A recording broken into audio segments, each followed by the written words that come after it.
கண்டுகொள்ளப்படாத கல்வராயன் மலைப்பகுதி விழுப்புரம் மாவட்டத்தில், அதாவது எல்லை பகுதியில், அந்த மாவட்டத்தினுடைய எல்லை பகுதியில் அமைந்திருக்கக்கூடிய கல்வராயன் மலை. இதுல 171 மலை கிராமங்கள் இருக்கின்றன. இந்த மலையில மட்டும் 171 மலை கிராமங்கள் இருக்கின்றன. இதிலே 75,000க்கும் மேற்பட்ட பொதுமக்கள், மலை கிராம பழங்குடியின மக்கள் வசிக்கிறார்கள். இவர்களுடைய முக்கியமான பிரச்சனை என்னவாக இருக்கிறது என்று சொன்னால், இவர்களுக்கு அரசு வழங்கக்கூடிய சலுகைகள், அரசினுடைய நலத்திட்டங்கள் எதுவுமே சென்று சேரவில்லை. அரசு வழங்கியிருக்கக்கூடிய பழங்குடியின மக்களுக்கென அரசு வழங்கியிருக்கக்கூடிய சலுகைகளும் சென்று சேரவில்லை. அரசு பொதுமக்களுக்காக அறிவித்திருக்கக்கூடிய நலத்திட்டங்களும் சென்று சேரவில்லை. சாலை வசதிகள் இல்லை, பொது சுகாதார மையங்கள் இல்லை. சுகாதார மையங்கள் என்ற பெயரில் ஆரம்ப சுகாதார மையங்கள் இயங்கி வருகின்றன, அதுவும் சரியான முறையில் இயங்கவில்லை. இவர்களுக்கு மருத்துவம் எமர்ஜென்சி என்று சொன்னால் பக்கத்தில் இருக்கக்கூடிய கள்ளக்குறிச்சி மாவட்டத்துக்கு தான் போக வேண்டும். அது கூட எமர்ஜென்சி நேரங்களில் அவங்களால அதை செய்ய முடியவில்லை. இது மாதிரி பல்வேறு பிரச்சனைகள் அவர்களுக்கு இருக்கிறது. சாலை வசதிகள் இல்லை, குறிப்பா பள்ளிக்கூடங்கள் அதிக அளவில் இல்லை. இது 171 மலை கிராமங்களுக்கும் சேர்த்து மொத்தம் 21 தொடக்க பள்ளிகள் தான் இருக்கின்றன. 15 நடுநிலைப் பள்ளிகளும் 5 உயர்நிலைப் பள்ளிகளும் 3 மேல்நிலைப் பள்ளிகளும் தான் இருக்கின்றன. இன்னொரு சோகமான சம்பவம், இந்த மலை கிராமங்கள்ல இருக்கக்கூடிய மக்கள் யாருமே பள்ளிகளை தாண்டி கல்லூரி அப்படின்னு போனதே இல்லை. இப்படி ஒரு இந்த மலை கிராமம் புறக்கணிக்கப்பட்டிருக்கிறதா அப்படிங்கிற ஒரு கேள்வியும் இருக்கிறது. இது போல தமிழகத்தில் எத்தனை மலை கிராமங்கள் இருக்கின்றன? இந்த கல்வராயன் மலை போல பல்வேறு மலைகள் இருக்கின்றன, அதில் இருக்கக்கூடிய பல்வேறு மலை கிராமங்கள் இருக்கின்றன. இதெல்லாம் அரசுடைய கட்டுப்பாட்டுக்குள் இல்லையா? இதனால் மக்கள் ஜனநாயகத்தின் மேல நம்பிக்கை இழந்து விடுவதற்கான வாய்ப்புகள் இருக்கிறதா? இது பற்றி எல்லாம் தான் உள்ளதுள்ளபடியில பேசிக் கொண்டிருக்கிறோம். இதை பற்றி விரிவாக பேசுவதற்காக களத்திலிருந்து நமது செய்தியாளர் விழுப்புரம் கோபிநாத் நம்மோடு இணைகிறார். அவரை தொடர்ந்து நமது அரங்கத்திற்கு மெட்ராஸ் பார் அசோசியேஷனுடைய பிரசிடென்ட், தலைவர் திரு தமிழ்மணி நம்மோடு இணைகிறார். வணக்கம் சார். கோபிநாத், உங்ககிட்ட இருந்து ஆரம்பிக்கலாம் நினைக்கிறேன். இப்போ நீங்க களத்துல இருக்கிறீங்க. கல்வராயன் மலையை பொறுத்த வரைக்கும் இப்ப நீங்க பார்க்கக்கூடிய அந்த காட்சிகள்ல கல்வராயன் மலை எப்படி தோற்றமளிக்கிறது? அந்த மலை கிராமங்களுடைய தற்போதைய நிலை என்ன? விழுப்புரம் கோபிநாத், நீங்க விளக்கமாகவே பதிவு செய்யலாம். விக்ரம், நம்ம விழுப்புரம் மாவட்டம் கல்வராயன் மலை பாத்தீங்கன்னா, அதாவது கடல் மட்டத்திலிருந்து சுமார் 1500 அடி உயரத்தில் இந்த கல்வராயன் மலை அமைஞ்சிருக்கு. அதாவது விழுப்புரம் மாவட்ட எல்லை பகுதியும் சேலம் மாவட்டம் மற்றும் தருமபுரி மற்றும் திருவண்ணாமலை மாவட்டத்தை சுத்தி இருக்கிற பகுதிகளில் இணைந்தது இந்த கல்வராயன் மலை. இந்த கல்வராயன் மலையை பொறுத்த வரைக்கும் பாத்தீங்கன்னா, அதாவது மலையை பொறுத்த வரைக்கும் 171 கிராமங்கள் இருக்கு. இதுல 75,000க்கும் மேற்பட்ட மக்கள் வசித்து வராங்க. மலையை பொறுத்த வரைக்கும் 9 நீர்வீழ்ச்சிகள் இருக்கு. இந்த 9 நீர்வீழ்ச்சிகள்ல மேக நீர்வீழ்ச்சின்ற ஒரு பாத்தீங்கன்னா சுமார் 1000 அடிக்கு மேல இருக்கிற ஒரு நீர்வீழ்ச்சி. இந்த நீர்வீழ்ச்சிக்கு போறதுக்கு 8 கிலோமீட்டருக்கு பாதையே கிடையாது. அதாவது பாத்தீங்கன்னா எழில் கொஞ்சக்கூடிய இந்த கல்வராயன் மலை அதாவது இந்த விழுப்புரம் மாவட்டத்து மக்கள் சுற்றி இருக்கிற எல்லா மாவட்ட மக்கள் வராங்க. இங்க அடிப்படை வசதிகள் இல்லாதனால இது சுற்றுலா தலமா முழுமையா இடம்பெறல. இது மட்டும் இல்லாம கல்வராயன் மலையோட இந்த மக்களோட வாழ்க்கை தரம் பாத்தீங்கன்னா, அதாவது சுதந்திரம் பெற்ற காலம் முதலே இந்த மக்களோட நிலைமை தொடர்ந்து இப்படிதான் இருக்கு. அதாவது இந்த மக்களை பொறுத்த வரைக்கும் இவங்களோட அடிப்படை தொழில் பாத்தீங்கன்னா விவசாயம் மட்டும்தான். இந்த விவசாயம் பாத்தீங்கன்னா இவங்களுக்கு பாத்தீங்கன்னா இங்க மரவள்ளி கிழங்கு பயிரிடுறாங்க. அதே போல முட்டைகோஸ் மற்றும் உள்ளிட்ட பயிர்கள் பயிர் செஞ்சு வராங்க. இந்த மக்களோட நீண்ட நாள கோரிக்கை பாத்தீங்கன்னா, இந்த மலைவாழ் மக்களுக்கு தாங்கள் உழுது வரும் நிலத்திற்கு பட்டா கேட்டு நீண்ட நாட்களா போராடி வராங்க. இது உழைக்கிற அந்த மக்களுக்கு பட்டா வழங்கப்படல. இதனைத் தொடர்ந்து இந்த மக்களோட மற்றொரு முக்கியமான கோரிக்கை, இங்க அதிக அளவு மரவள்ளி கிழங்கு பயிரிடப்படுது. இந்த மரவள்ளி கிழங்கு பாத்தீங்கன்னா இவங்க பயிர் வைக்கிற மரவள்ளி கிழங்கு வெளி மாவட்டத்திலிருந்து இந்த மலைக்கு இந்த மக்கள்கிட்ட மிக குறைந்த விலையில இவங்க அறுவடை செஞ்சு வைக்கிற இந்த மரவள்ளி கிழங்கு வாங்கிட்டு போறாங்க. இதை பொறுத்த வரைக்கும் இவங்க செஞ்ச, அதாவது பயிர் வச்ச கூலியே கிடைக்கலன்னு சொல்லி ஒரு பக்கம் அவங்க குற்றச்சாட்டா இருக்கு. இந்த மக்களோட கோரிக்கை பாத்தீங்கன்னா கல்வராயன் மலையில ஜவ்வரிசி தொழிற்சாலை தொடங்கணும்னு சொல்லி அவங்க நீண்ட நாளா கோரிக்கை வச்சுறாங்க. அதே போல இந்த மக்களோட சாலை வசதி பாத்தீங்கன்னா கடந்த ஆட்சி காலத்துல இப்ப தற்போது முக்கிய சாலைகள் மட்டும் தான் போட்டிருக்காங்க, இணைப்பு சாலைகள் போடப்படல.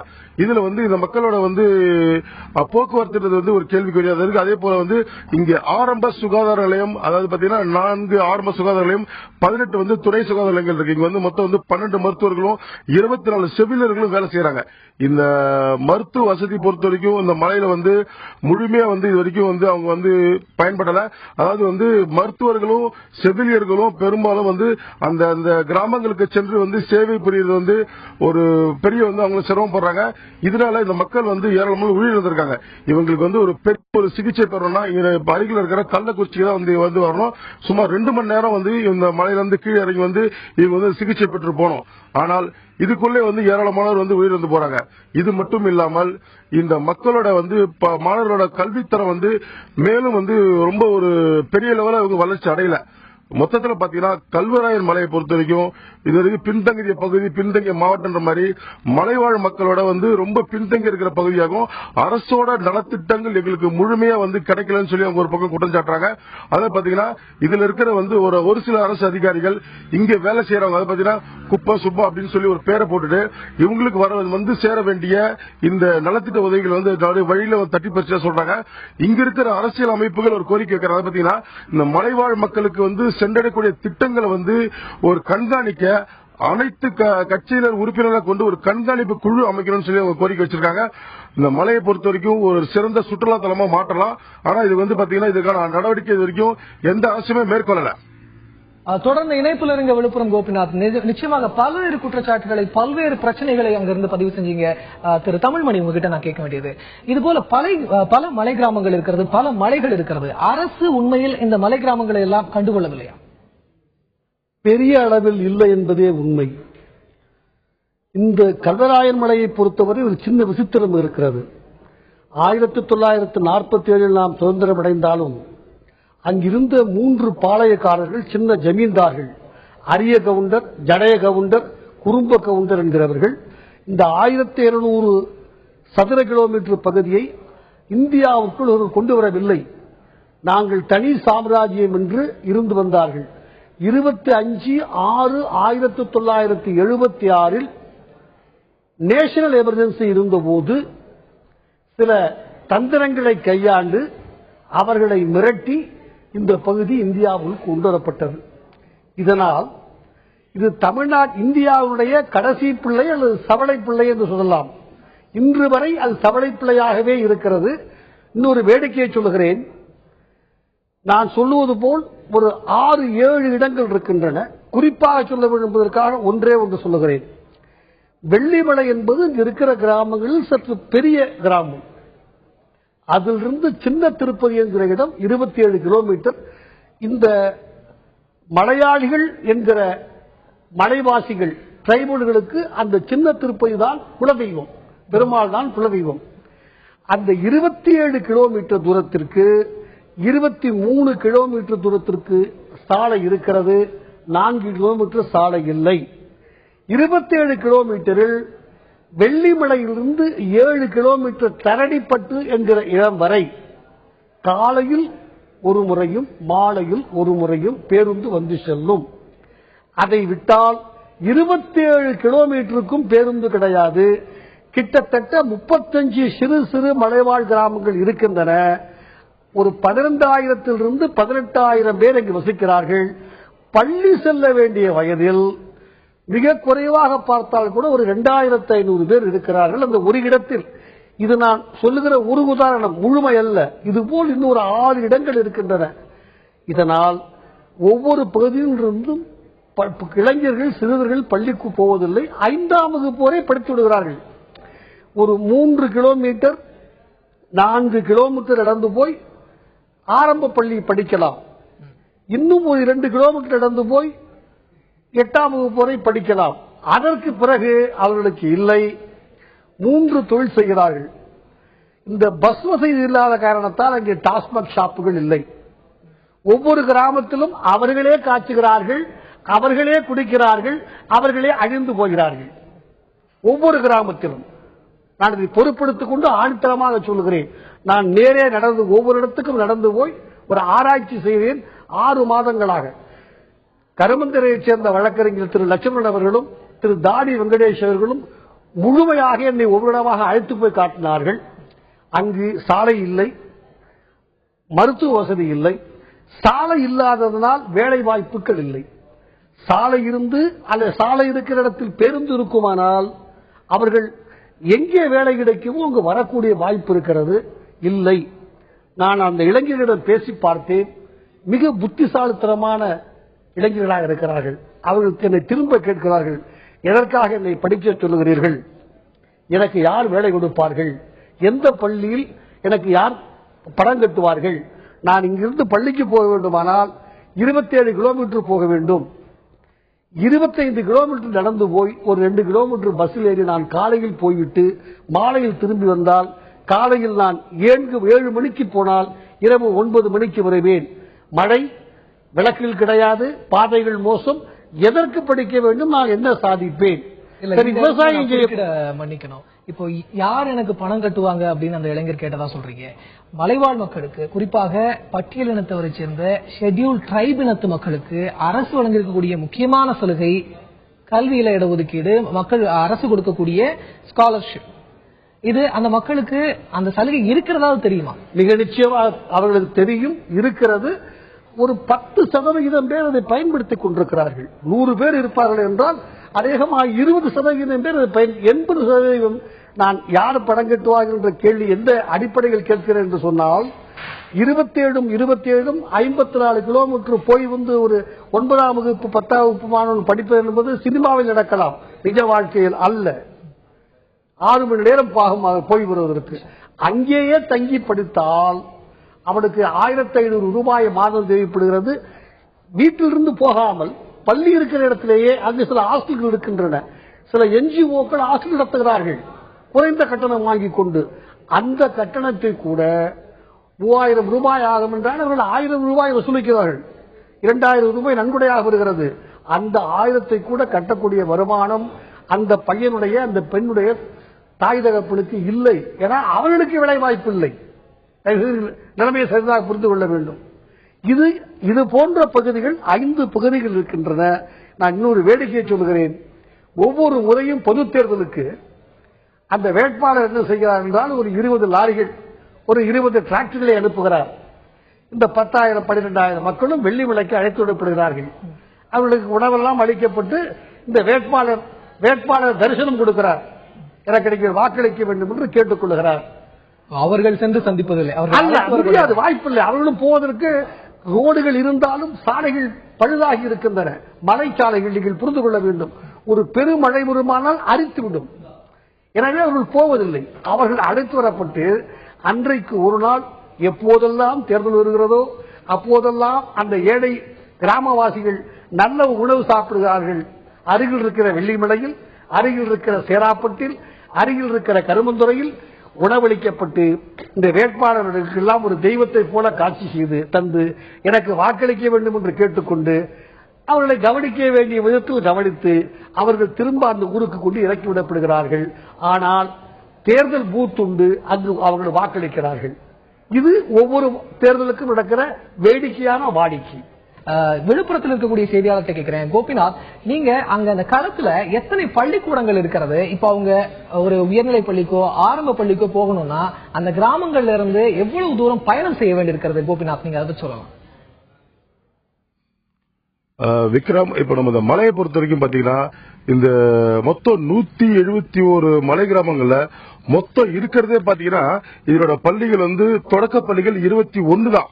அதாவது பாத்தீங்கன்னா ஒவ்வொரு கிராமங்கள்லயும் குழந்தைகள் இருக்கு. பட் ஆனா பாத்தீங்கன்னா இவங்க வேலை செய்வாங்களா இல்ல இந்த குழந்தைங்களை கூட்டு போயிட்டு பக்கத்துல இருக்கிற கிராமமோ இல்ல தாண்டி இருக்கிற ஒரு 6 கிராமம் தாண்டி படிக்க வைப்பாங்கிறது ஒரு கேள்விக்குறியா இருக்கு. மொத்தம் பாத்தீங்கன்னா இந்த 21 தொடக்க பள்ளிகள், நடுநிலை பள்ளிகள் 15, உயர்நிலை பள்ளிகள், மேல்நிலை பள்ளிகள் மொத்தம் 8 தான் இருக்கு. அதாவது இந்த பசங்களோட படிப்புன்றது பாத்தீங்கன்னா ஒரு மிக பெரிய ஒரு கேள்விக்குறியா தான் இருக்கு. இதை பொறுத்த வரைக்கும் இவங்க ஸ்கூலுக்கு போற நேரத்துக்கு வந்து பேருந்து இருக்குமான்றது வந்து கண்டிப்பா வாய்ப்பே இல்லை. பாத்தீங்கன்னா மலைக்கு பேருந்துகள் வந்து மிக மிக குறைவு. இந்த பள்ளி நேரங்கள்ல இவங்க வந்து முக்கிய சாலைகள் மட்டும்தான் அந்த பேருந்துகள் இயக்கப்படுது. சுற்றி இருக்கிற இணைப்பு சாலைகளுக்கு வந்து பேருந்து வசதியே கிடையாது. இதனால இந்த பகுதி மக்களோட மாணவர்களோட வாழ்க்கை தரம், கல்வித்தரம் வந்து மிக மிக பின்தங்கி இருக்கு. இந்த மக்களை பொறுத்த வரைக்கும் பாத்தீங்கன்னா இந்த மாணவர்களுடைய உயர்கல்வி வந்து இதுவரைக்கும் வந்து ஒரு முழுமையான ஒரு தகவல் அளிக்கப்படல. அதாவது இவங்களோட கல்வி வந்து மலைவாழ் மக்களோட கல்வி வந்து முற்றிலுமா பின்தங்கி இருக்கு. விக்ரம், கோபிநாத், அவங்களுக்கு அரசு வழங்கி இருக்கக்கூடிய சலுகைகள் பற்றி தெரியுமா? ரிசர்வேஷன் பற்றி தெரியுமா? இடஒதுக்கீடு பற்றி தெரியுமா? ஸ்காலர்ஷிப் பற்றி தெரியுமா? இப்ப நீங்க சொல்றதை பார்த்தா அவங்க எல்லாம் +2 தாண்டி இருக்க மாட்டாங்கன்னு நம்ம நம்பலாம். உண்மையாவே அங்க இருக்கக்கூடிய குழந்தைகள் +2 தாண்டி இருக்கிறார்களா? உண்மையில் அவர்களுக்கு அரசு வழங்க இருக்கக்கூடிய சலுகைகள் பற்றிய விழிப்புணர்வாக இருக்கிறதா கோபிநாத்? விக்ரம், பாத்தீங்கன்னா இப்ப இந்த மலை கிராமங்களை பொறுத்த வரைக்கும் அரசோட திட்டங்கள் செயல்படுத்துறது எங்களுக்கு முழுமையா சேரலன்னு சொல்லி ஒரு பக்கம் குற்றம் சாட்டிருக்காங்க. அதை பாத்தீங்கன்னா இவங்க மலைவாழ் மக்கள் ஏதாவது ஒரு அவங்களோட தேவைகளை பூர்த்தி பண்ண கூட கள்ளக்குறிச்சி தான் வந்தாகணும். இதுக்கு இவங்க சராசரி 2 மணி நேரம் இவங்க பயணம் செய்யறாங்க. அதே போல ஆட்சியரை பாக்கணும்னு சொன்னா விழுப்புரம் மாவட்ட ஆட்சியர்களுக்கு தான் வராங்க. அதை பாத்தீங்கன்னா இவங்க கொடுக்கிற மனுக்கள், இவங்களோட ஸ்காலர்ஷிப், இவங்களோட திட்டங்கள், நலத்திட்டங்கள் எல்லாமே பெறணும்னா இவங்க இதுக்கு ஒரு கோரிக்கை வைக்கணும்னா கூட இவங்க கள்ளக்குறிச்சி வரணும். இதையும் மீறி இங்க நடைமுறைப்படுத்தப்படலன்னா இவங்க விழுப்புரம் மாவட்ட ஆட்சியர் பாக்குறாங்க. அதை பத்தினா பல்வேறு குற்றச்சாட்டுகளுக்கு அதாவது இவங்களோட தேவைகளுக்கு விழுப்புரம் மாவட்ட ஆட்சியருக்கு திங்கட்கிழமை தோறும் அதை பாத்தீங்கன்னா 2 வாரம் 3 வாரத்துக்கு ஒரு தடவை மலைவாழ் மக்கள் நேரடியாக புகார் தெரிவிக்கிறாங்க. ஆனா இந்த புகார் மீது முறையான நடவடிக்கை எடுக்கப்படுதா என்பது ஒரு பெரிய கேள்விக்குறியா இருக்கு. இந்த மக்களை பொறுத்த வரைக்கும் இந்த திட்டங்களும் இவங்களுக்கு வழங்கப்படும் சலுகைகளும் முழுமையா சேரலன்னு சொல்லி ஒரு பக்கம் இவங்களோட குற்றச்சாட்டு வைக்கிறோம். அங்க இருக்கக்கூடிய உங்களை சுற்றி இருக்கக்கூடியவர்கள் பேசுவார்களா? அவர்களுடைய மனக்குமுறலை அவர்களே பதிவு செய்யலாமே. விக்ரம், இப்ப நம்மளோட பாத்தீங்கன்னா தமிழ்நாடு பழங்குடி ஆய்வு மையம் களப்பணியாளர் மணின்ற இருக்காரு. அதை பாத்தீங்கன்னா கிட்டத்தட்ட 40 வருஷமா இந்த மலைவாழ் மக்களை பத்தி அவங்களோட இருந்து இவங்களோட வாழ்க்கை தரம் எப்படி இருக்குன்றத ஒரு அனலைஸ் பண்ணி பல்வேறு கட்டுரைகளை வெளியிட்டு இருக்காரு. அவர்கிட்ட இந்த மலைவாழ் மக்களோட நிலை குறித்து கேட்டு தெரிஞ்சுக்கலாம். அதாவது மணி சார், இப்ப நீங்க சுதந்திரம் பெற்ற பிறகு நீங்க இந்த மலைவாழ் மக்களை பார்த்திருப்பீங்க. இப்போ இந்த மலைவாழ் மக்களோட நிலைமை எப்படி இருக்கு, இவங்களை பத்தி என்ன சொல்ல விரும்புறீங்க? வணக்கம். 1947 நம்ம இந்திய நாடு சுதந்திரம் பெற்றது. ஆனால் அந்த மக்கள் கல்வெட்டு ஆதார பிரகாரம் பார்த்தோம்னா காலகாலமாக கொத்தடிமைகளாக இருந்திருக்கிறார்கள். 1976 வரைக்குமே அவர்கள் கச்சிராயர்கள் என்ற போர்வையோடு பாளையக்காரர்கள் மத்தியிலே 3 ஜாதியினரிடம் கொத்தடிமையாக இருந்திருக்கிறார்கள். அதை நடுவண் அரசு 25/10/1976 தான் அரசு கையகப்படுத்துகிறது. அந்த கையகப்படுத்துகிற போது அந்த மக்கள் நிலைமை ஒத்தையடி பாதைதான். ஆடு மாடு பாம்பு பள்ளி எது போனாலும் ஒரே பாதைதான். அந்த பாதையில் போகிற போது அந்த மக்களோடு நாங்களும் போனோம். 1975-76 அவர்களோடு போனோம். அன்றைக்கு அவருடைய வாழ்க்கை கவுடு சூது இல்லாமல், கலப்படமில்லாத மொழி, கலப்படமில்லாத தண்ணீர், கலப்படமில்லாத காற்று, கலப்படமில்லாத வாழ்க்கையாக இருந்த மனிதர்கள். இன்றைக்கு அவர் வாழ்வு நிலைகள் மாறி இருக்கிறது. விழுப்புரத்து கடல் மட்டத்திலிருந்து மலை அடிமட்டம் 200 மீட்டர், அதற்கு மேல் 1300 மீட்டர், 4000 அடி உயர்ந்த உள்ள கல்வராயன் மலை பெரிய மலை. இதில் 600 சதுர கிலோமீட்டர் 58,000 ஏக்கரை கொண்ட இந்த கல்வராயன் மலை பெரிய மலையாக விவசாயத்தை மட்டும் நம்பியிருக்கிற அந்த மக்கள் அவர்களுடைய வாழ்வு நிலை இன்றைக்கு எப்படி இருக்கிறது என்று சொன்னால் அது அரசாங்கம் நேரடியாக ஆய்வு செய்ய வேண்டும். செய்வதாக சொல்லுகிறார்கள். செய்ததாக நான் 40 ஆண்டுகளில் நேரடியாக செய்ததாக காணவில்லை. அதேபோல் 4000 அடி உள்ள மக்களுக்கு 172 கிராமங்கள், 65,000 பேர் அங்கு வசிக்கிறார்கள். 65,000 பேருக்கு எத்தனை பள்ளிக்கூடம் இருக்க வேண்டும் என்று முன்னாடியே ஐயா சொன்னதை போல இன்னும் பள்ளிகளை துரிதப்படுத்த வேண்டும். அதே நேரத்தில் பஸ் வசதி என்பது கண் துடைப்பு. கடந்த அரசும் இந்த அரசும் கண் துடைப்பு செய்து கொண்டிருக்கிறது. இன்றைக்கு அமைச்சர் தொகையில் இருக்கிறது. பஸ்ஸை தான் மாற்றி இருக்கிறாரே தவிர புதிய ரூட்டை பஸ் விட்டதாக தெரியவில்லை. அதாவது இப்போ நான் கேட்கறது என்ன கேட்டீங்கன்னா, நீங்க இந்த 40 வருஷமா பாத்துட்டு வந்தீங்க இந்த மக்களோட நிலைமை.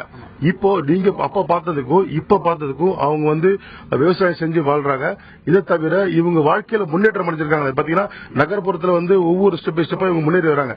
இவங்க மலைவாழ் மக்களோட நிலைமை எப்படி இருக்கு அதை சொல்லுங்க. நீங்க விட்டு நான் பிடிச்சிக்கிறேன். மலைவாழ் மக்கள் முன்னேற்றம் என்பது மலையில் எந்த மக்களும் இல்லைங்க. வருத்தத்தோடு சொல்கிறோம். காய்ஞ்சால் அவர்கள் நகர்ப்புறத்தை நோக்கி வந்து விடுகிறார்கள். சென்னை போகிறார்கள், பம்பாய் போகிறார்கள், எல்லா இடங்களும் போய்விடுகிறார்கள். மலையில் வயதான கட்டைகள் தான் இருக்கும். ஆனால் 76க்கு முன்னாடி மலையை விட்டு அவர்கள் வெளியே போனதே இல்லை. இன்றைக்கு அரசாங்கம் எடுத்த பிறகு அரசு பல சலுகைகளை செய்வதாக சொல்கிறார்கள். அந்த மக்கள் அனைவரும் வெளியில்தான் பொறுப்பு நடத்துகிறார்கள். இன்றைக்கு விவசாய முறைகள் என்பது முற்றிலுமாக மாறிவிட்டது. அவர்கள் விவசாயத்தை கூட நம்பி இருக்க வேண்டிய நிலை இல்லை. ஒரு பக்கம் வனத்துறையினுடைய கொடுமைகள், இன்னும் ஒரு பக்கம் வருவாய்த்துறையினுடைய கொடுமைகள் அந்த மக்கள் நிறைய அனுபவித்திருக்கிறார்கள். அந்த மக்களுக்கு 2 சொல்ல வேண்டும். ஒன்று, அவர்களுக்கு பட்டா கொடுத்தால் அந்த மக்கள் வாழ்வார்கள். இன்னொன்று, அனைத்து கிராமங்களுக்கும் சாலை வசதி செய்து கொடுத்து பஸ் விட்டால் அந்த மக்கள் எங்கே வாழ்வார்கள்? இது ரெண்டும் போனால் அந்த மக்களுடைய வாழ்வுதரம் உயரும். இது ரெண்டும் இந்த அரசாங்கம் கையில் எடுத்துக் கொள்ளவில்லை.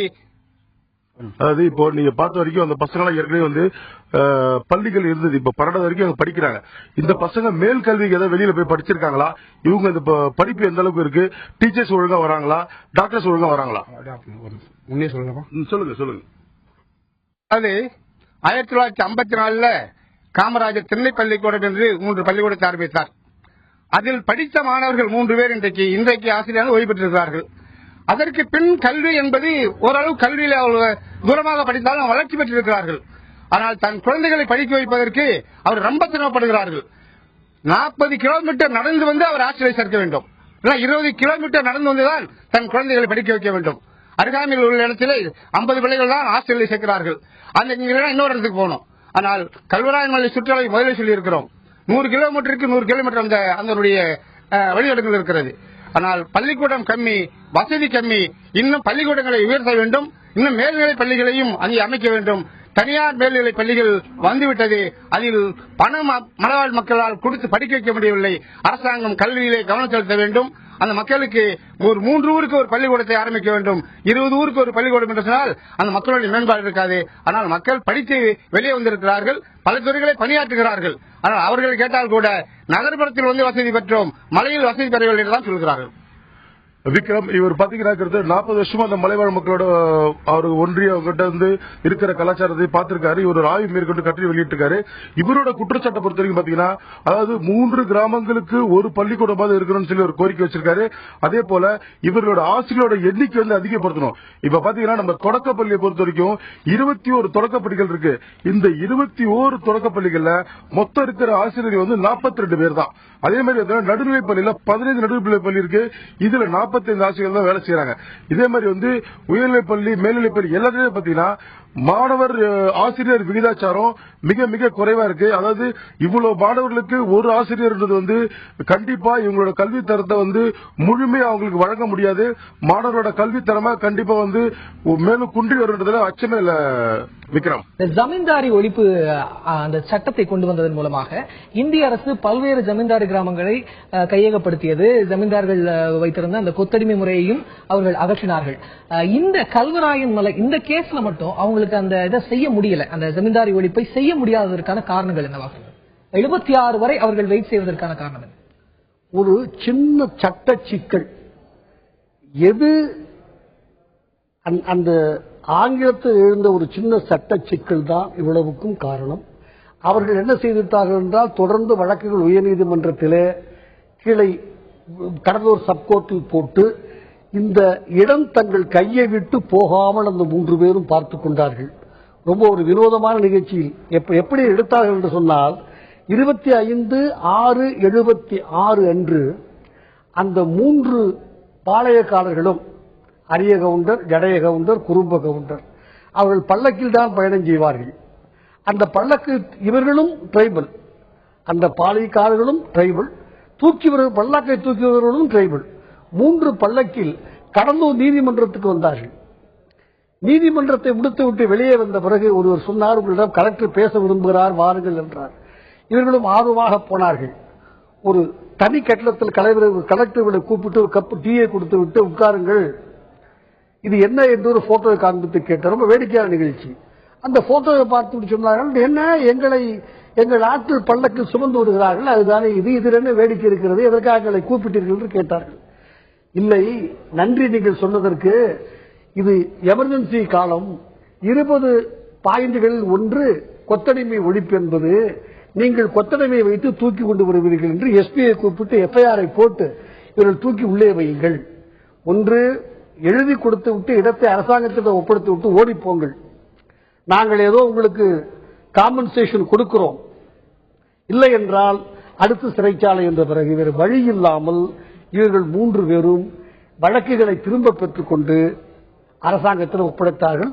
அந்த 3 பேரில் ஒருவர் இன்று உயிரோடு இருக்கிறார். நான் அவருடன் நேரில் பேசுகிறேன். அவர் இது உண்மை என்று சொல்லுகிறார். இது பல பத்திரிகைகளிலும் வந்திருக்கிறது. உங்கள் தந்தி பத்திரிகையிலும் இந்த நிகழ்ச்சியை கட்டம் கட்டியே நான் போட்ட வழக்கை போட்ட போது போட்டிருக்கிறார்கள். இதனால்தான் பிரிட்டிஷ் அரசாங்கம் இப்ப நீங்க சொல்றத பார்த்தா 76 வரையில அந்த மலை கிராமம் அந்த கல்வராயன் 47 வரையில் பிரிட்டிஷ், அதுதான் 76 வரையிலேயே அந்த கல்வராயன் மலை என்பது இந்திய அரசோடு இணையவில்லை என்று சொல்றீர்கள். பாளையக்காரர்களுடைய நேரடி கட்டுப்பாட்டில் இருந்தது அப்படின்னு சொல்றீங்க. அப்ப 76க்கு அப்புறம் இப்ப 2014 வந்துருச்சு, இன்ன வரைக்குமான முன்னேற்றம் வந்து தடைப்பட்டிருப்பதற்கான காரணம் என்ன? அப்ப நீங்க சொல்றதை பார்த்தா பிரிட்டிஷ்காரர்கள் தான் இந்த மலை பிரதேசங்களை பிளெயின்ஸோட நிலப்பகுதியோடு இணைப்பதில் மிகப்பெரிய ஒரு பங்காற்றி இருக்கிறார்கள். இந்திய அரசு அதன் பின்னால் எந்த ஒரு முயற்சியுமே மேற்கொள்ளவில்லையா? இந்திய அரசு அநேகமாக எல்லா டெமோக்ராட்டிக் அரசுகளுமே எந்த பிள்ளை அழுகிறதோ அந்த பிள்ளை பால் குடிக்கும் என்கிற அடிப்படையை வைத்துதான் எந்த ஜனநாயக ரீதியான அரசும் நடத்த முடியும், நடந்து கொண்டிருக்கிறது உலகில் பல்வேறு நாடுகளில். இந்த பிள்ளை வேகமாக அழத் தெரியவில்லை. ஏனென்றால் இப்படி அழுதால் பால் கிடைக்கும் என்கிறது கூட இந்த டிரைபல்களுக்கு தெரியவில்லை. இப்போதுதான் அழச் சொல்லிக் கொடுத்திருக்கிறோம், அழ ஆரம்பித்திருக்கிறார்கள், ஏதாவது பயன் கிடைக்கும் என்று நம்புவோம். இதுதான் அடிப்படை உண்மை. இப்போ மலை கிராமங்கள்ல இருந்து அந்த டிரைபல்ஸ் எல்லாம், அந்த பழங்குடியின மக்கள் எல்லாம் நிலப்பிரதேசங்களுக்கு வந்துட்டாங்க அப்படின்னு ஒரு பெரியவர் சொன்னதை கேட்டோம். இப்படி தொடர்ந்தால் இந்த மலை கிராமங்கள் இல்லாமல் போய்விடுவதற்கான வாய்ப்புகள் இருக்கிறது. இது ஒரு மிகப்பெரிய கேள்வி. மலைப்பகுதி மட்டுமல்ல, தமிழ்நாட்டை எடுத்துக்கொண்டால் பல கிராம பகுதிகளிலிருந்து நகரமயமாக்குதல் என்கிற நகரத்தை நோக்கி வேலை காரணமாக, படிப்பு காரணமாக, பல்வேறு காரணங்களாக தினமும் கோயம்பேடிலோ பஸ் ஸ்டாண்ட் நிலையத்திலோ அல்லது சென்ட்ரல் எக்மோரிலோ ஒரு 5000 பேர் புதிதாக வந்து கொண்டிருக்கிறார்கள். அது வந்து மலைக்கு மட்டுமல்ல, அவர்கள் கிராமங்கள்ல வேலை வாய்ப்பு இல்லை அப்படிங்கறதுனால இல்ல, அவங்க நகரங்கள்ல ஒரு சிறந்த வேலை வாய்ப்புக்காக வராங்க. இவங்க கிராமங்கள்ல வேலை வாய்ப்புக்கான கதவுகள் முழுமையாக அடைக்கப்பட்டிருக்கிறது. இப்ப நான் படிச்சா கூட எனக்கு யாரு வேலை கொடுப்பா, நான் எப்படி அவ்வளவு தூரம் 20 கிலோமீட்டர் போய் படிப்பேன் அப்படிங்கிற ஒரு கேள்வியோட தான் அவங்க நிலப்பிரதேசங்களுக்கு வராங்க. இப்போ குறிப்பாக இந்த கிராமங்கள் எல்லாம் இந்த நிலப்பிரதேசங்களோடு துண்டிக்கப்பட்டதன் விளைவுதானே இது. இது அவருக்கு இருக்கிற ஒரே ஆறுதல் இந்த மலைவாழ் மக்களுக்கு, சாலை இல்லாத பகுதி மக்களுக்கு தொலைக்காட்சி தெரிகிறது. பாராட்ட வேண்டிய மிக வேறு வழி இல்லை. சினிமா கொட்டகை இல்லை, அங்கே அரச சாராயம் இல்லை, எதுவும் இல்லை, ஆடல் இல்லை, பாடல் இல்லை, கூடலும் இல்லை குடும்பங்களில். அவன் பார்ப்பதெல்லாம் தொலைக்காட்சி மட்டும்தான். அதை தவிர சில இடங்களில் செல்போன் வேலை செய்கிறது. இதை தவிர நான் நேரில் போய் பார்த்தேன், 15-20 இளைஞர்கள், திரகாத்திரமான இளைஞர்கள், வேறு வாய்ப்பில்லாதனால் அங்கேயே பிறந்து, அங்கேயே வாழ்ந்து, அங்கேயே நோய் நொடிகளால் தாக்கப்பட்டு 60 வயதிற்கும் 50 வயதிற்கு முன்னாலேயே மாண்டு போகிறார். இதற்கு காரணம் நாம் சொல்லுகிற நாகரிகமும் நாம் சொல்லுகிற இன்டர்நெட்டும். எந்த இன்டர்நெட்டும் நாகரிகமும் வேலை வாய்ப்புகளும் கிராமத்திலிருந்து ஒருவனை சென்னை போன்ற நகரங்களுக்கு ஈர்க்கிறதோ அந்த இப்படி வாய்ப்புகள் இருக்கின்றன என்பது கூட அவனுக்கு தெரியவில்லை. அடிப்படை புரிந்து கொள்ள பற்றி களத்தில் இருப்பவரிடம் கேட்கலாம். திரு கோபிநாத், நீங்க சொல்லணும், தகவல் தொழில்நுட்பம் எந்த அளவிற்கு அந்த மலை கிராமங்களை சென்றடைந்திருக்கிறது? கோபிநாத், சுருக்கமா சொல்லுங்க. விக்ரம், இப்போ நம்ம மலையை பொறுத்த வரைக்கும் பாத்தீங்கன்னா அங்க வந்து இப்போ சார் சொல்ற மாதிரி வந்து நிறைய இடங்கள்ல வந்து செல்போனே கிடைக்காது. அதே போல பாத்தீங்கன்னா இப்போ வந்து தகவல் தொழில்நுட்பம் தவிர்த்து பாத்தீங்கன்னா ஒரு சில கிராமங்கள்ல வரைக்கும் மின்சார வசதி இல்லாத கிராமமும் அந்த மலைப்பகுதியில் இருக்கு. அதே போல இந்த கிராம மக்கள் வந்து பாத்தீங்கன்னா அதாவது வந்து பிஎஸ்என்எல் அது மாதிரி அரசோட சேவை திட்டங்கள் வந்து அதிகபட்சமா முழுமையா சென்றடைகிறது வந்து இந்த பொதுமக்களோட குற்றச்சாட்டா இருக்கு. அதாவது இந்த மலைவாழ் மக்களுக்கு அடிப்படை தேவைகள் வாழ்வாதாரத்தை பூர்த்தி செய்யறதுக்கு இவங்களை சார்ந்திருக்கிற விவசாயம், அதை பாத்தீங்கன்னா அவங்களுக்கு ஒரு ஜவ்வரிசி தொழிற்சாலை, அதே போல அந்த மலையில அதிகபட்சமா வந்து ஒரு கடுக்காய் விளைச்சல் அதிகமா இருக்கு. இதற்கான ஒரு தொழிற்சாலை கேட்டிருந்தாங்க, தொழிற்சாலை திறக்கப்பட்ட மூடப்பட்டிருக்கு. இவங்க ஒட்டுமொத்தமா இந்த மலைவாழ் மக்களோட தேவைகளை அரசு பூர்த்தி செய்யாவிட்டால் அங்கு பிரபலமாக நடைபெறும் சாராய தொழிற்சாலை மிக பெரிய விரிவா செயல்பட துவங்குவாங்க.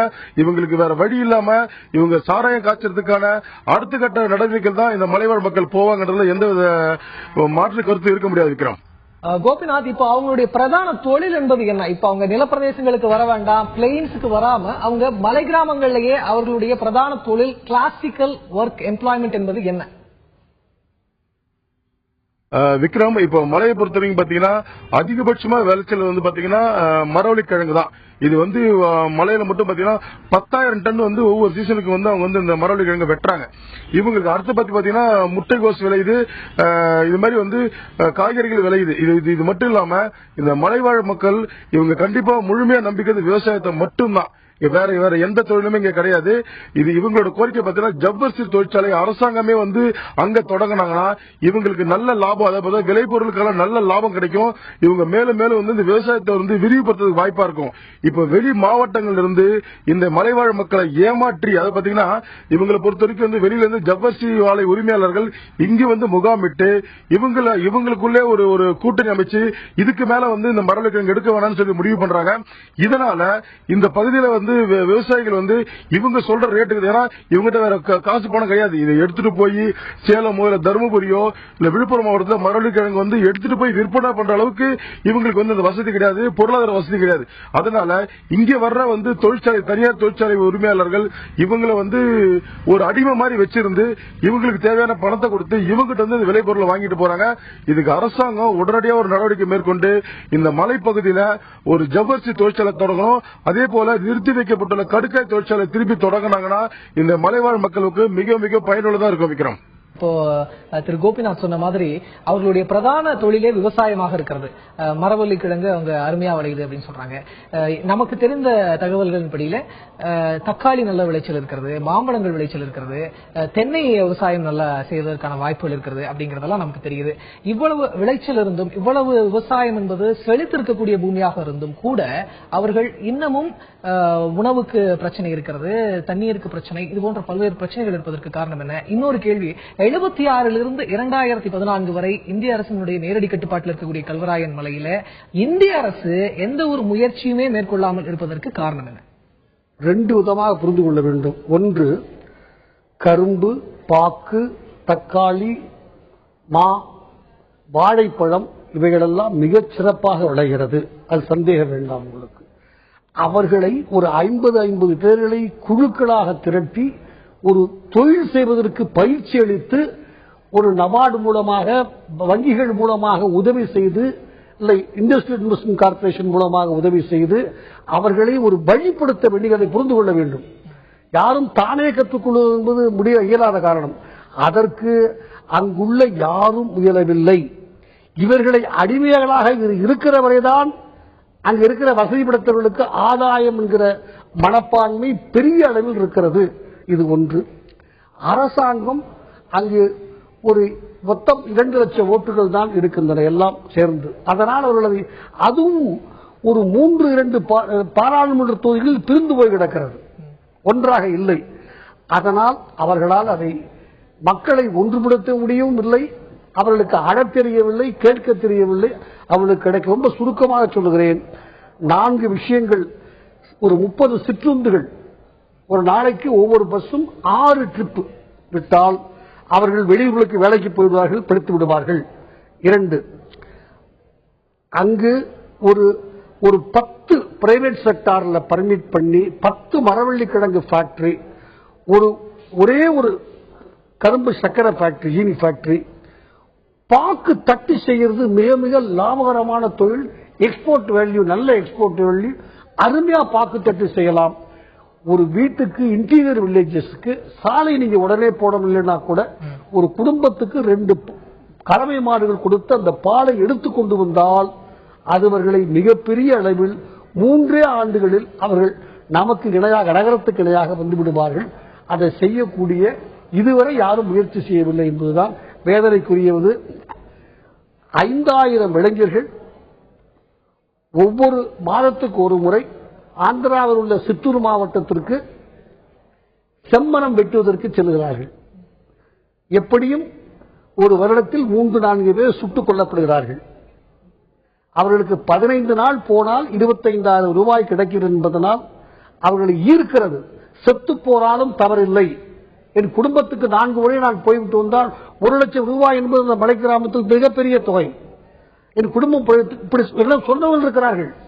இன்னும் வேடிக்கை, இவர்கள் கிளம்புகிற போது அரசாங்கத்திற்கு, போலீஸுக்கு யாரும் பயந்து கிளம்புவதில்லை. 100 பேர் சேர்ந்து முனியப்ப சுவாமி கோவிலில் அந்த காலத்தில், பண்டைய காலத்தில் தமிழ் மன்னர்கள் போருக்கு புறப்பட்டது போல கடா வெட்டி, கோழி வெட்டி, பன்றி வெட்டி 500 கிராம மக்களுக்கு விரிய விருந்தளித்து விட்டு முனியப்ப சாமியிடம் எல்லோரும் ஒன்றாக சேர்ந்து நாங்கள் போய் சம்பாதித்துக் கொண்டு வந்தால் இதை செய்வோம் என்று சபதம் எடுத்துக் கொண்டு திரும்ப வந்து அதை செய்கிறார்கள். இவர்களுக்கு அரசு பஸ்ஸில் திரும்பவும் சொல்லுகிறேன், அரசு பஸ்ஸில் 1000 ரூபாய் நான் பொறுப்படுத்திக் கொள்கிறேன்.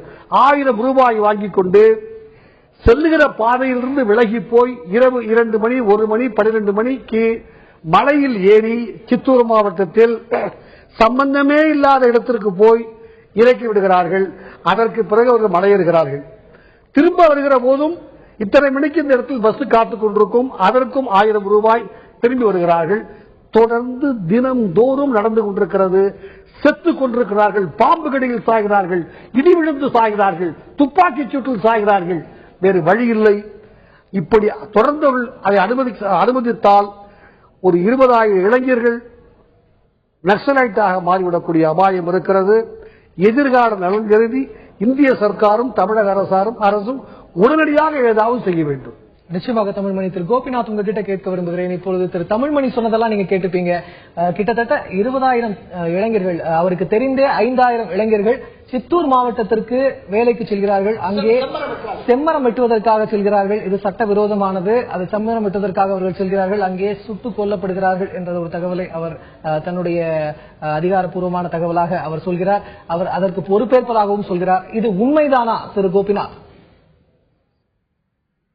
அதாவது பாத்தீங்கன்னா இப்ப கல்வராயன் மலையில வந்து இவங்களோட வாழ்வாதாரம் வந்து முற்றிலுமா இவங்களால வந்து வாழ்க்கை நடத்த முடியல, தங்களுக்கு தேவையான பணம் கிடைக்கல என்ற பட்சத்துல இவங்க ஒரு கட்டத்துல வந்து மலையில சாராயம் காய்ச்ச ஆரம்பிச்சாங்க. பாத்தீங்கன்னா இங்க காய்ச்சப்படும் சாராயம் வந்து பல்வேறு மாவட்டங்களுக்கு வந்து வெளியில போய் மொத்தமா விற்பனை செஞ்சு வந்தாங்க. இப்போ வந்து மாவட்ட காவல்துறை பொறுத்த வரைக்கும் இங்க வந்து சாராயத்தை கட்டுப்படுத்துறதுக்கு பல்வேறு நடவடிக்கைகளை மேற்கொண்டு வராங்க. ஒரு சில கிராமங்கள் பாத்தீங்கன்னா குறிப்பிட்ட ஒரு கிராமங்கள்ல தொடர்ந்து சாராய விற்பனை நடந்துட்டு இருக்கு. இங்க பொறுத்த வரைக்கும் இந்த சாராயம் வந்து இப்ப வந்து கட்டுக்குள்ள இருக்கிறதுனால இவங்க வேற வழி இல்லாம தங்களோட வாழ்க்கை தரத்தை நிலைப்படுத்துறதுக்காக பல்வேறு பகுதிகளுக்கு வேலைக்கு போறாங்க. இப்போ அவர் சொன்ன மாதிரி பாத்தீங்கன்னா இதே மாதிரி இது ஒரு கட்டத்துல வந்து இவங்க வந்து இந்த மலையில இருந்து வெளியில போறதுக்கு வாய்ப்பு இருக்கு. விக்ரம், அவர் சொன்னது போல, திரு தமிழ்மணி சொன்னது போல யாராவது சுட்டுக் கொல்லப்பட்டிருக்கிறார்களா? அந்த தகவல் உங்களிடம் இருக்கிறதா திரு கோபிநாத்? இந்த மலையை பொறுத்த வரைக்கும் வந்து இப்போ சுட்டுக் கொண்டதா வந்து ஒரு புகார்கள் இருக்கு. இது குறித்து வந்து நம்மளோட பாத்தீங்கன்னா சமூக ஆர்வலர் பேரில் நம்ம கூட இருக்காரு, ஒரு வழக்கறிஞர் கூட, அவர்கிட்ட கேட்டு தெரிஞ்சுக்கலாம். அதான் சார், இப்போ இந்த மலைவாழ் மக்கள் வந்து இங்கிருந்து வெளியில போய் செம்மரக்கட்டை கடத்தல வந்து யாரும் சுட்டுக் கொண்டிருக்காங்களா? இவங்களோட நிலைமை எப்படி இருக்கு, அதை பத்தி சொல்லுங்க. வணக்கங்க. இந்த கல்வராயன் மலை பகுதி பாத்தீங்கன்னா 140க்கு மேற்பட்ட கிராமங்களும் 15க்கும் மேற்பட்ட பஞ்சாயத்து கொண்ட மிகப்பெரிய ஒரு பரப்பு.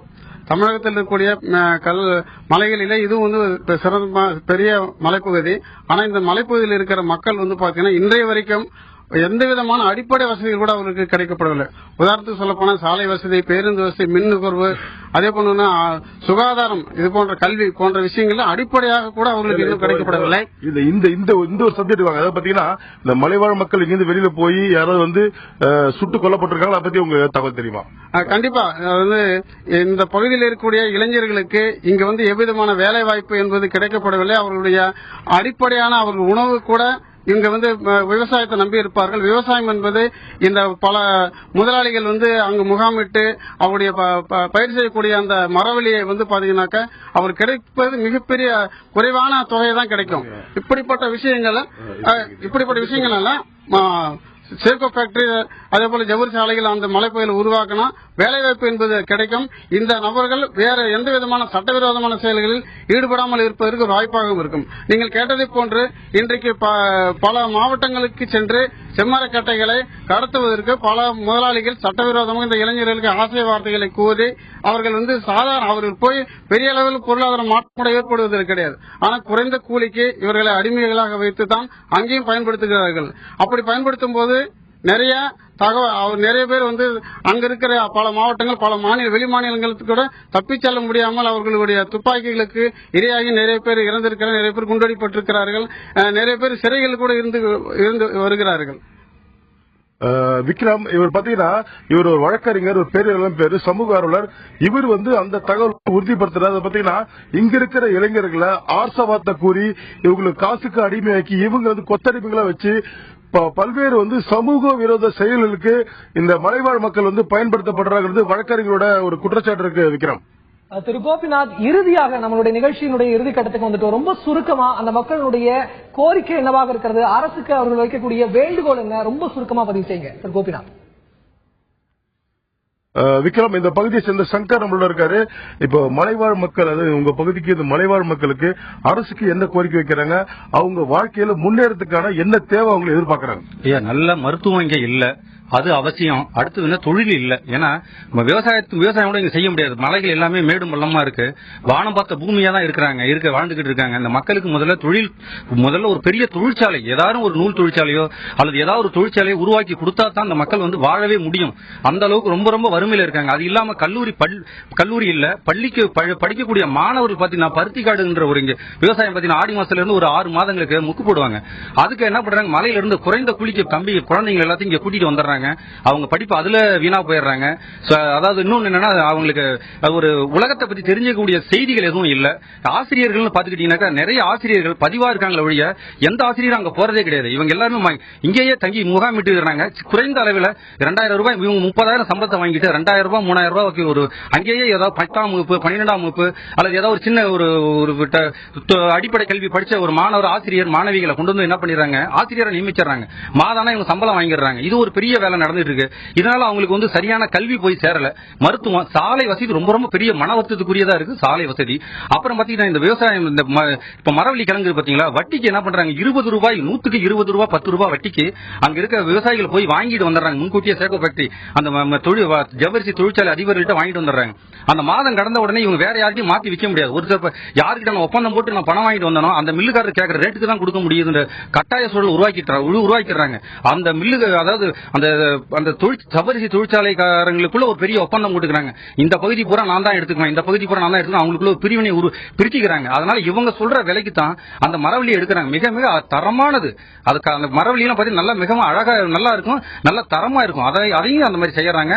அதனால நமக்கு இங்க தேவை என்னன்னா, இந்த மாதிரி அடிப்படை வசதி, கல்வி வசதி, மருத்துவ வசதி, நீர் ஆதாரம், இது பெரிய மன வருத்தம். இங்க இன்னொன்னு என்னன்னா, தண்ணி வறட்சி காலத்துல இவங்களுக்கு குடிக்க கூட தண்ணி கிடைக்கிறதில்ல, சரியான உடைகள் கிடைப்பதில்லை. மருத்துவத்தை மிக மிக சீக்கிரமா அரசாங்கம் நினைச்சா அந்த மருத்துவத்தை கொண்டு வரணும். ஏன்னா நிறைய பேர் இறந்துடுறாங்க. அந்த இடுப்பலி பிடிச்சி அங்கிருந்து குழந்தைங்க கொண்டு வரணும், ஒரு பெண் குழந்தைய கொண்டுட்டு வரணும். அவங்க இன்னமும் பாத்தீங்கன்னா தோணியில போட்டு தான் தூக்கிட்டு ஓடி வராங்க மலைப்பகுதியில. இங்க இருந்து மலையில இருந்து கொண்டு இறங்கிறதுக்கு தேவையான வசதிகள் கிடையாது. அந்த மாதிரியான வேலைகள் எல்லாம் இருக்கு. இதெல்லாம் அரசாங்கம் எடுக்கணும். இந்த பகுதிக்கு வர தொடர்ந்து ஒரு சில நபர்கள் மட்டுமே இந்த ஆட்சியில எங்கேயே மாத்தி இருக்கிறாங்க. அவர்கள் எல்லாம் கொஞ்சம் அக்கறை எடுத்து செய்யணும். ஆனா அக்கறை எடுத்து செய்யற மாதிரி மக்கள் மத்தியில பேசுறாங்களே ஒழிய, கவர்ச்சி விளம்பரம் பண்றாங்க ஒழிய, அந்த மக்களுக்கு அதை எதையுமே கொண்டு போய் சேர்க்க மறுக்கிறாங்க.